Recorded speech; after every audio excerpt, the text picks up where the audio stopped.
ನಮಸ್ಕಾರ ಎಲ್ಲರಿಗೂ. 13 ಎಸೆತಗಳಲ್ಲಿ 12 ಸಿಕ್ಸರ್ ಬಾರಿಸಿದ ಭೂಪ 18 ವರ್ಷಗಳ ಬಳಿಕ ವಿಡಿಯೋ ರಿವೀಲ್. ಇನ್ನು ಇದೆಲ್ಲದರ ಕಂಪ್ಲೀಟ್ ಆದ ಸುದ್ದಿ ಈ ಒಂದು ನಮ್ಮ ಚಾನಲ್ನಲ್ಲಿ ನಾನು ತಿಳಿಸ್ಕೊಡ್ತಾ ಹೋಗ್ತೀನಿ. ಅದಕ್ಕಿಂತ ಮುಂಚೆ ನೀವೇನಾದರೂ ಇನ್ನೂ ನಮ್ಮ ಒಂದು ಯೂಟ್ಯೂಬ್ ಚಾನಲ್ಗೆ ಸಬ್ಸ್ಕ್ರೈಬ್ ಆಗದೆ ನೋಡ್ತಾ ಇದ್ದೀರಾ ಅಂತಂದರೆ ಈ ಕೂಡಲೇ ಸಬ್ಸ್ಕ್ರೈಬ್ ಆಗಿ, ಹಾಗೆ ನೀವು ಟೀಮ್ ಇಂಡಿಯಾದ ಅಭಿಮಾನಿಗಳಾಗಿ ಈ ಒಂದು ವಿಡಿಯೋ ನೋಡ್ತಿದ್ದಲ್ಲಿ ದಯವಿಟ್ಟು ತಪ್ಪದೆ ಒಂದು ಲೈಕ್ ಮಾಡಿ. ಇನ್ನು ಇತ್ತೀಚೆಗೆ ಕೇರಳ ಕ್ರಿಕೆಟ್ ಲೀಗ್ನಲ್ಲಿ ಒಂದು ವಿಶ್ವ ದಾಖಲೆ ಕೂಡ ನಿರ್ಮಾಣವಾಯಿತು. 13 ಎಸೆತಗಳಲ್ಲಿ ಈ ಒಂದು ಭೂಪ ಬರೋಬ್ಬರಿ 12 ಸಿಕ್ಸರ್ ಬಾರಿಸಿ ಎಲ್ಲರ ಮೆಚ್ಚುಗೆಗೆ ಕಾರಣ ಆಗಿದ್ದಾರೆ. ಅಂದರೆ ಆ ಒಂದು ಭೂಪ ಯಾರು, ಬಟ್ ಎಲ್ಲಿ ಹೊಡೆದ್ರು ಅಂತ ಕೇಳ್ತಾ ಹೋದ್ರೆ ಇಲ್ಲಿ ನೋಡ್ಬೋದು. ಅಂದರೆ ಇತ್ತೀಚೆಗೆ Calicut globe stars versus Adani Trivandrum Royals ನಡುವೆ ಕೇರಳ ಲೀಗ್ನಲ್ಲಿ ಒಂದು ಪಂದ್ಯ ನಡೆದಿತ್ತು. ಅಲ್ಲಿ ಸಲ್ಮಾನ್ ನಿಜಾರ್ ಎಂಬ ವ್ಯಕ್ತಿ ಬರೋಬ್ಬರಿ 13 ಬಾಲ್ಗೆ 12 ಸಿಕ್ಸ್ ಬಾರಿಸುವ ಮೂಲಕ ವಿಶ್ವ ದಾಖಲೆ ಬರೆದರು. ಅಂದರೆ ಇವರು 26 ಬಾಲ್ಗೆ 86 ರನ್ ಹೊಡೆದು 13 ರನ್ಗಳ ಅಂತರದಲ್ಲಿ ಕ್ಯಾಲಿಕಟ್ ಗ್ಲೋಬರ್ಸ್ ತಂಡ ವಿಜಯ ಆಗೋದಕ್ಕೆ ಕಾರಣ ಆದರು. ಅಂದರೆ 28 ವರ್ಷದ ಈ ಒಂದು ಯುವ ಆಟಗಾರ ಕೊನೆಯ ಓವರ್ಗೆ ಬರೋಬ್ಬರಿ 40 ರನ್ ಇಲ್ಲಿ ಚೆಚ್ಚಿದ್ರು. ಅದರಲ್ಲಿ 19ನೇ ಓವರ್ ಬಂದಂತಹ ಬಸಿಲ್ ತಂಪಿ ಅವರ ಬಾಲ್ನಲ್ಲಿ 5 ಬಾಲ್ಗೆ 5 ಸಿಕ್ಸ್ ಬಾರಿಸುವ ಮೂಲಕ ಒಂಥರ ಶಾಕ್ ನೀಡಿದರು. ಈ ಒಂದು ಚುಟುಕು ಕ್ರಿಕೆಟ್ ಕೇರಳ ಲೀಗ್ನಲ್ಲಿ ಟಾಸ್ ಗೆದ್ದಿದ್ದು ಟ್ರಿವೆಂಡ್ರಮ್ ತಂಡ ಬೌಲಿಂಗ್ ಆಯ್ದುಕೊಂಡು ಕ್ಯಾಲಿಕಟ್ ತಂಡವನ್ನು ಇಲ್ಲಿ ಬ್ಯಾಟಿಂಗ್ಗೆ ಆಹ್ವಾನಿಸಿದರು. 8 ಓವರ್ಗೆ ಕ್ಯಾಲಿಕಟ್ ತಂಡ 3 ವಿಕೆಟ್ಗೆ 40 ರನ್ ಅಷ್ಟೇ ಗಳಿಸಿತ್ತು. ಒಂದು ಹಂತದಲ್ಲಿ ಸಂಕಷ್ಟಕ್ಕೆ ಸಿಲುಕಿದಾಗ ತಂಡದ ಮೊತ್ತ 108ಕ್ಕೆ 5 ವಿಕೆಟ್ ಕಳೆದುಕೊಂಡು ಇನ್ನೇನು ಈ ಒಂದು ಪಂದ್ಯ ಇವರ ಕೈಯಿಂದ ಜಾರಿತು ಅನ್ನುವಷ್ಟರಲ್ಲಿ ಸಲ್ಮಾನ್ ಅವರು ಒಂದು ಎತ್ತು ಪುಟ್ಟಿದ್ದದ್ದು ಆ ಒಂದು ಪಂದ್ಯವನ್ನ ಕೊನೆಯ ತನಕ ತೆಗೆದುಕೊಂಡು ಹೋದರು. ಅದರಲ್ಲಿ ಕಳೆದ ವರ್ಷ ರಣಜಿ ಸೆಮಿಫೈನಲ್ ಕೂಡ ಒಂದು ಸಲ್ಮಾನ್ ಅವರ ಅರ್ಧಶತಕ ಕೂಡ ಇಲ್ಲಿ ಮಿಂಚಿದ್ರು. ಕೊನೆಯ ಓವರ್ 6 ಬಾಲ್ಗೆ ಬರೋಬ್ಬರಿ 6 ಸಿಕ್ಸರ್ ಬಾರಿಸುವ ಮೂಲಕ ಈ ಒಂದು ಆಟಗಾರ ವಿಶ್ವ ದಾಖಲೆ ಬರೆದರು. 13 ಬಾಲ್ಗೆ ಕೊನೆಯದಾಗಿ 100 ಸಿಕ್ಸ್ ಇವರು ಬಾರಿಸಿದಾದರೆ 86 ರನ್ಗಳಲ್ಲಿ ಯಾವುದೇ ಒಂದು ಪೋರ್ ಕೂಡ ಇವರು ಬ್ಯಾಟ್ನಿಂದ ಬಂದಿಲ್ಲ.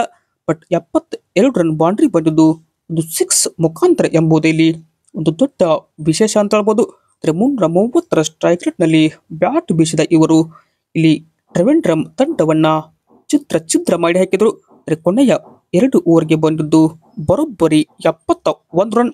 ಅಂದರೆ ಈ ಹಿಂದೆ ಅಭಿಜಿತ್ ಪ್ರವೀಣ್ ಅವರ ಕೊನೆಯ ಓವರ್ಗೆ ಇವರು 6 ಬಾಲ್ಗೆ 6 ಸಿಕ್ಸ್ ಬಾರಿಸುವ ಮುಖಾಂತರ ಸಲ್ಮಾನ್ ನಿಜಾರ್ ಒಂದು ವಿಶ್ವ ದಾಖಲೆ ತಮ್ಮ ಹೆಸರಿಗೆ ಇಲ್ಲಿ ಬರ್ಕೊಂಡ್ರು.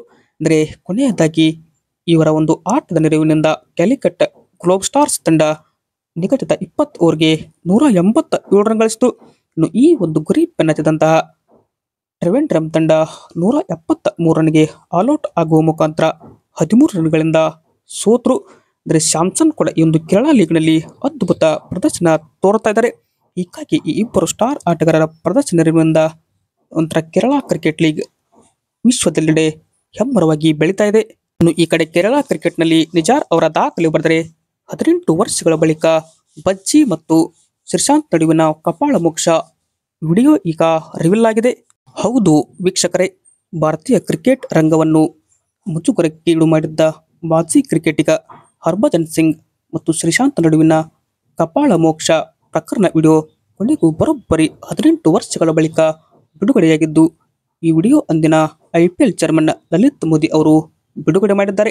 ಅಂದರೆ 2008ರಲ್ಲಿ ನಡೆದಿದ್ದ ಭಾರತದ ಮೊಟ್ಟ ಮೊದಲ IPL ಟೂರ್ನಿಯಲ್ಲಿ ನಡೆದಿದ್ದ ಕಪಾಳ ಮೋಕ್ಷ ಪ್ರಕರಣ ವಿಡಿಯೋವನ್ನ IPL ಮಾಜಿ ಚೇರ್ಮನ್ ಲಲಿತ್ ಮೋದಿ ಅವರು ಬರೋಬ್ಬರಿ 18 ವರ್ಷಗಳ ಬಳಿಕ ಕೊನೆಗೂ ಇಲ್ಲಿ ಬಿಡುಗಡೆ ಮಾಡಿದರು.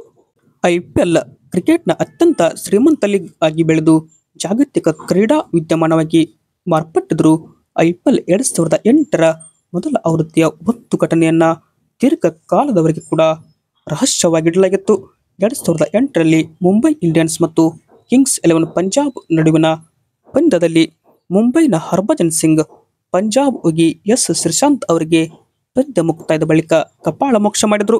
ಅಂದರೆ ಆ ಒಂದು ಪಂದ್ಯವನ್ನ ಇಲ್ಲಿ ಹರ್ಭಜನ್ ಅವರು ಸೋತಿದ್ರು. ಪಂಜಾಬ್ ಕಿಂಗ್ಸ್ ಗೆಲ್ಲುವ ಮುಖಾಂತರ ಆಗ ಶ್ರೀಶಾಂತ್ ಅವರು ಬಜ್ಜಿ ಅವರಿಗೆ ಹಸ್ತಲಾಘವ ಮಾಡಲು ಬಂದಿದ್ರು. ಪಂದ್ಯ ಸೋತ ಆಕ್ರೋಶದಲ್ಲಿ ಬಜ್ಜಿ ಅವರು ತಮ್ಮತ್ತ ಹಸ್ತಲಾಘವಕ್ಕಾಗಿ ಬಂದಂತ ಶ್ರೀಶಾಂತ್ ಕಪಾಳಕ್ಕೆ ಕೆನ್ನಿಗೆ ಬಾರಿಸಿದರು. ಈ ವೇಳೆ ಶ್ರೀಶಾಂತ್ ಮೈದಾನದಲ್ಲಿ ಕಣ್ಣೀರು ಹಾಕಿದ್ದು ಕೂಡ ವಿಡಿಯೋ ವ್ಯಾಪಕ ವೈರಲ್ ಆಗಿತ್ತು. ಇದೀಗ ಈ ಘಟನೆಯ ವಿಡಿಯೋ ಇದೇ ಮೊದಲ ಬಾರಿಗೆ 18 ವರ್ಷಗಳ ಬಳಿಕ ಬಿಡುಗಡೆಯಾಗಿದೆ. ಅಂದರೆ ಇಲ್ಲಿ ಕ್ರಿಕೆಟ್ ಪಾಡ್ಕಾಸ್ಟ್ನಲ್ಲಿ ಆಸ್ಟ್ರೇಲಿಯಾದ ವಿಶ್ವಕಪ್ ವಿಜೇತ ಮೈಕಲ್ ಕ್ಲಾರ್ಕ್ ಅವರ ಜೊತೆ ಸಂದರ್ಶನದಲ್ಲಿ ಲಲಿತ್ ಮೋದಿ ವಿಶ್ವದಾದ್ಯಂತ ಪ್ರಸಾರದಲ್ಲಿ ಮೂಲತಃ ತೋರಿಸಿದ ದೃಶ್ಯಗಳ ತುಣುಕನ್ನು ಕೂಡ ಇತ್ತೀಚೆಗೆ ಹಂಚಿಕೊಂಡರು. ಹಾಗಾದರೆ ಆ ಒಂದು ಪಾಡ್ಕಾಸ್ಟ್ನಲ್ಲಿ ಆಸ್ಟ್ರೇಲಿಯಾ ನಾಯಕ ವಿಶ್ವಕಪ್ ವಿಜೇತದ ನಾಯಕ ಇಲ್ಲಿ ಲಲಿತ್ ಮೋದಿ ಅವ್ರ ಜೊತೆಗೆ ಕೂಡ ಮಾತಾಡಿದ್ರು. ಅಂದರೆ ಆ ಒಂದು ಸಂದರ್ಶನದಲ್ಲಿ ಏನು ಹೇಳಿದ್ರಪ್ಪ ಅಂತಂದ್ರೆ ನೋಡ್ಬೋದು. ಇನ್ನು ಆಟ ಕೂಡ ಇಲ್ಲಿ ಮುಗಿದಿತ್ತು. ಎಲ್ಲ ಕ್ಯಾಮ್ರಾಗಳು ಕೂಡ ಆಫ್ ಆಗಿದ್ವು. ನನ್ನ ಒಂದು ಭದ್ರತಾ ಕ್ಯಾಮ್ರಾಗಳಲ್ಲಿ ಒಂದು ಕ್ಯಾಮ್ರಾ ಕೂಡ ಇಲ್ಲಿ ಆನ್ ಆಗಿತ್ತು. ಅದು ಶ್ರೀಶಾಂತ್ ಮತ್ತು ಬಜ್ಜಿ ಅವರ ನಡುವಿನ ಘಟನೆಯನ್ನು ಕೂಡ ಸೆರೆ ಹಿಡಿದಿತ್ತು. ಬಜ್ಜಿ ಅವರಿಗೆ ಬ್ಯಾಕ್ ಹ್ಯಾಂಡರ್ ನೀಡುತ್ತಾನೆ. ವಿಡಿಯೋ ಕೂಡ ಇಲ್ಲಿವೆ ಎಂದು ಲಲಿತ್ ಮೋದಿ ಅವರು ಹೇಳಿದ್ರು. ಬಜ್ಜಿ ವಿಷಾದ ಅಂತಾನೆ ಇಲ್ಲಿ ಹೇಳ್ಬೋದು. ಇತ್ತೀಚೆಗೆ ಹರ್ಭಜನ್ ಶ್ರೀಶಾಂತ್ ಜೊತೆಗಿನ ಹಲ್ಲೆ ಘಟನೆಯ ಬಗ್ಗೆ ವಿಷಾದ ವ್ಯಕ್ತಪಡಿಸಿದ್ರು. ಅಲ್ಲದೆ ಅವಕಾಶ ಸಿಕ್ಕರೆ ತಮ್ಮ ವೃತ್ತಿ ಜೀವನದಿಂದ ಈ ಒಂದು ಕ್ಷಣವನ್ನ ಅಳಿಸಿ ಹಾಕಲು ಬಯಸುತ್ತೇನೆ ಎಂದು ಹೇಳಿದ್ರು. ನನ್ನ ಜೀವನದಲ್ಲಿ ನಾನು ಬದಲಾಯಿಸಲು ಬಂದ ವಿಷಯ ಏನೆಂದರೆ ಶ್ರೀಶಾಂತ್ ಅವರೊಂದಿಗೆ ಆ ಒಂದು ಘಟನೆಯನ್ನ ನನ್ನ ವೃತ್ತಿ ಜೀವನದಿಂದ ತೆಗೆದುಹಾಕಲು ನಾನು ಬಯಸುತ್ತೇನೆ. ಆ ಘಟನೆಯನ್ನು ನಾನು ನನ್ನ ಪಟ್ಟಿಯಿಂದ ಬದಲಾಯಿಸುತ್ತೇನೆ ಎಂದು ಬಜ್ಜಿ ಹೇಳಿದರು. ಏನು ತಪ್ಪಾಗಿತ್ತು ನನ್ನ ಕೈಯಿಂದ, ನಾನು ಅದನ್ನ ಮಾಡಬಾರದಿತ್ತು. ನಾನು 200 ಬಾರಿ ಕ್ಷಮೆಯಾಚಿಸಿದೆ. ಆ ಘಟನೆಯ ನಂತರವೂ ನನಗೆ ತುಂಬಾ ಕೆಟ್ಟದಾಗಿ ಅನಿಸಿದ್ದು. ನನಗೆ ಸಿಕ್ಕ ಪ್ರತಿಯೊಂದು ಅವಕಾಶ ಅಥವಾ ಹಂತದಲ್ಲೂ ನಾನು ಕ್ಷಮೆ ಯಾಚಿಸುತ್ತಿದ್ದೇನೆ ಎಂದು, ಅದು ತಪ್ಪು ಎಂದು ಹರ್ಭಜನ್ ರವಿಚಂದ್ರನ್ ಅಶ್ವಿನ್ ಅವರೊಂದಿಗೆ ಸಂವಾದದಲ್ಲಿ ಕೂಡ ಹೇಳಿದರು. ವೀಕ್ಷಕರೇ, ಹಾಗಾದರೆ ಏನೆಂದು ಕಪಾಳ ಮೋಕ್ಷ ಪ್ರಸಂಗ ಅಂತ ಕೇಳ್ತಾ ಹೋದರೆ 2008ರಲ್ಲಿ ಕಿಂಗ್ಸ್ 11 ಪಂಜಾಬ್ ಅಂದರೆ ಈಗಿನ ಪಂಜಾಬ್ ಕಿಂಗ್ಸ್ ಮತ್ತು ಮುಂಬೈ ಇಂಡಿಯನ್ಸ್ ನಡುವಿನ ಪಂದ್ಯ ಮುಗಿದ ಬಳಿಕ ಈ ಘಟನೆ ನಡೆದಿತ್ತು. ಎರಡೂ ತಂಡದ ಆಟಗಾರರು ಔಪಚಾರಿಕವಾಗಿ ಕೈ ಕುಲುಕುತ್ತಿದ್ದ ಸಂದರ್ಭದಲ್ಲಿ ಹರ್ಭಜನ್ ಸಿಂಗ್ ಅವರು ಶ್ರೀಶಾಂತ್ ಕಪಾಳಕ್ಕೆ ಹೊಡೆದಿದ್ದರು. ಕಪಾಳಕ್ಕೆ ಹೊಡೆದ ದೃಶ್ಯ ಟಿವಿಯಲ್ಲಿ ಪ್ರಸಾರವಾಗಿರಲಿಲ್ಲ. ಅದೇ ನೊಂದ ಶ್ರೀಶಾಂತ್ ಅವರು ಅತ್ತಿದ್ದು ಕ್ಯಾಮೆರಾ ಕಣ್ಣಿನಲ್ಲಿ ಸೆರೆಯಾಗಿತ್ತು. ಈ ಘಟನೆ ಕಾರಣ ಏನೆಂದರೆ ತಿಳಿದಿಲ್ಲ. ಶ್ರೀಶಾಂತ್ ಹೇಳಿದ ಯಾವುದೇ ಮಾತಿನಿಂದ ಹರ್ಭಜನ್ ಸಿಂಗ್ ಕೋಪಗೊಂಡಿರಬಹುದು ಎಂದು ಹೇಳಲಾಗಿದೆ. ಘಟನೆಯಿಂದ ಹರ್ಭಜನ್ ಸಿಂಗ್ ಅವರನ್ನ ಆ ಸೀಸನ್ನ ಉಳಿದ ಪಂದ್ಯ ಮತ್ತು ಮುಂದಿನ ಪಂದ್ಯಗಳಿಂದ ಕೂಡ ನಿಷೇಧ ಹೇರಲಾಗಿತ್ತು. ಹರ್ಭಜನ್ ಸಿಂಗ್ ಅವರು ಸಾರ್ವಜನಿಕವಾಗಿ ಕ್ಷಮೆ ಕೇಳಿದ ನಂತರ ಇಬ್ಬರು ಹಳೆಯ ನೋವು ಮರೆತು ಪರಸ್ಪರ ಚೆನ್ನಾಗಿದ್ದಾರೆ. ಆದರೆ ಕ್ರಿಕೆಟ್ ಇತಿಹಾಸದಲ್ಲಿ ಮಾತ್ರ ಶಾಶ್ವತವಾಗಿ ಕಪ್ಪು ಚುಕ್ಕಿಯಾಗಿ ಉಳಿದಿದೆ. ಇದೀಗ ಆ ಘಟನೆಯ ವಿಡಿಯೋ ಬಹಿರಂಗಗೊಂಡು ಮತ್ತೆ ಹಳೆ ಸಂಗತಿ ಎದಗಿದಂತಾಗಿದೆ. ಶ್ರೀಶಾಂತ್ ಮಗಳು ತನ್ನ ಬಗ್ಗೆ ಬೇಸರ ಹೊಂದಿದ್ದಾಳೆ ಎಂದು ಹರ್ಭಜನ್ ಇತ್ತೀಚೆಗಷ್ಟೇ ಕೂಡ ಹೇಳಿದ್ರು. ಇದು ಏನಪ್ಪಾ ಅಂದ್ರೆ ಹರ್ಭಜನ್ ಮತ್ತು ಬಜ್ಜಿ ನಡುವಿನ ಕಪಾಳ ಮೋಕ್ಷದ ವಿಡಿಯೋ ಕೂಡ ಈಗ ರಿವೀಲ್ ಆಗಿದೆ. ಹಾಗೆಯೇ ನಿಮ್ಮ ಈ ಎರಡು ಪ್ರಸಂಗಗಳಲ್ಲಿ ಅಂದರೆ 13 ಎಸೆತದಲ್ಲಿ 12 ಸಿಕ್ಸ್ ಬೆರೆಸಿದ ಭೂಪ, ಹಾಗೆ ನೀವು 18 ವರ್ಷದಲ್ಲಿ ಈ ಒಂದು ವಿಡಿಯೋ ರಿವೀಲ್ ಆಗಿದ್ದು ಯಾವುದು ಇಷ್ಟ ಆಯ್ತಂತ ಕಮೆಂಟ್ ಬಾಕ್ಸಲ್ಲಿ ಕೂಡ ಕಮೆಂಟ್ ಮಾಡಿ. Thank you.